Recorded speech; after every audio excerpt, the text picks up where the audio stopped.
Hello guys, magandang araw and welcome back ulit dito sa ating channel. And for today's video guys, panibagong job opportunity abroad na naman ang ating isi-share sa inyo. So kung kayo ay naghahanap trabaho abroad ngayong buwan ng March, ito ay tamang-tama sa inyo guys kasi marami ang kailangan nila ngayon guys papunta dito sa Europe. So kung kayo ay familiar sa ASII or AMS International Agency, sila ay hiring ngayon guys papunta dito sa Hungary. So ano-ano nga ba ang kanilang mga hiring?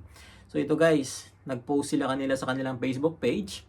Ito, nangangailangan sila ng 25 kitchen helper, then 25 room cleaner or sa mga nagtatrabaho sa hotel guys, then back bar runner or mga nagtatrabaho sa mga resto bar or sa mga fast food.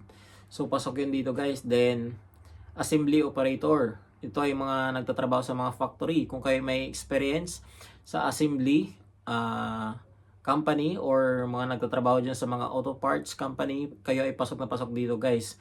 So ano-ano nga ba ang mga requirements na kailangan dito guys? Ang qualification nila dito guys, high school graduate, then kailangan 18 years old hanggang 40 ang age requirement nila dito guys, at kailangan naka 1 year or 2 years experience pataas na nakapagtrabaho sa company na hiring guys.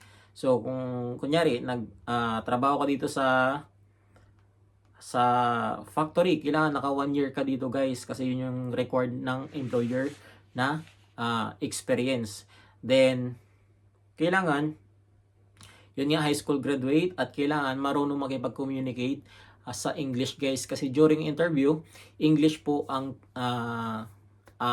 guys, English po yung mga tanong ng employer, kasi ang employer ay yun po mismo ang nanggagaling dito sa Hungary. So mga Hungarian foreign sila guys, Hungarian citizens sila, so hindi sila marunong magtagalog, kaya kailangan English. Meron din minsan na pag interview online, kaya kahit online yung guys, wala pa ring translator yun, pa rin English pa rin yung mga tinatanong ng employer. So kailangan, kung kayo ay wala mga idea sa mga tinatanong ng employer, mag-research kayo sa YouTube, kasi dito guys sa YouTube andyan na lahat ng mga kailangan natin ng sa mga aplikante na gusto magtrabaho abroad. Mag-research muna kayo ng mga question and answer. So makakuha kayo ng mga tips dyan guys. So paano nga ba mag-apply dito guys kay EMS? So ilalagay ko sa comment section yung link, or ito guys, yung mga barcode na yan na nakalagay sa picture. Ito, pwede ninyong gamitan ng yan, i-scan ninyo kung kayo ay merong extra phone. I-scan nyo yan guys, itong QR code na yan, para makapag-proceed kayo sa kanilang online application.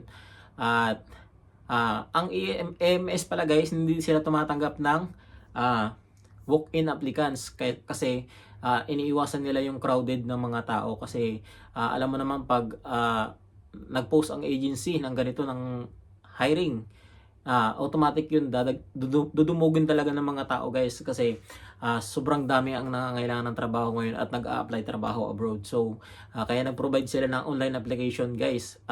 Ito, yung link ilalagay ko sa comment section, at mag-fill up kayo ng online application dyan guys. So ano pa nga ba, ito guys, pag ang pala sa resume, kailangan pag nag-upload kayo ng resume nyo dyan, kasi dito sa application na to guys, mag-upload kayo ng inyong mga requirements.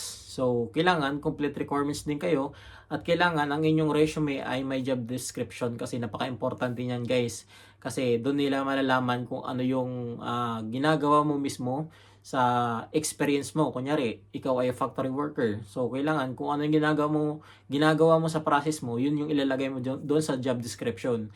Then kung ikaw naman ay kitchen helper, kung ano yung ginagawa mo, kunyari nagpe-prepare ka ng mga ganito ganyan, mga pagkain, yun din ang ilalagay mo doon sa job description ng resume mo. So yun lang guys, sana nakatulong itong video sa inyo. Paki-like and subscribe itong channel natin para mas marami pa tayong mga kababayang matutulungan.